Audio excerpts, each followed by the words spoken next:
Hey guys, welcome to another Gauging Gadgets Garmin Vivoactive 3 tutorial video. In this video I'm going to show you how to customize your watch faces. Following this tutorial will allow you to change which data set is used for these different areas on the watch, as well as changing the look of the device and even the colors. So let's go ahead and get started. The first thing we need to do is do a long press on the watch face. Once the settings open, select watch face. Then as you can see, we could scroll through different watch faces to display as our watch face. But if we go back and actually select one of these, we can scroll down before selecting apply and go to customize. Once we're in customize, we can select what all of these different things on here do and also the color of them. Swiping right allows us to change different things about the watch face, such as the hand, the colors. When we're on data, we can select different items on the face and configure what will be displayed there. So I can display the battery percentage.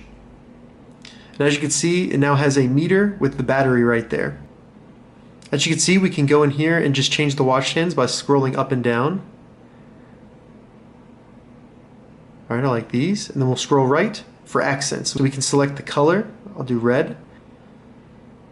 And select done. So now I have my newly customized watch face. So that's how you customize the default watch faces available on the Garmin Vivoactive 3. If you have any questions about this, leave a comment below. I'll get back to you as soon as I can. If you'd like to see more Vivoactive 3 tutorial videos, check the link in the description. If this video helped you, give it a thumbs up, and please consider subscribing to my channel, Gauging Gadgets, for more gadget reviews and tech tutorials. Thank you so much for watching.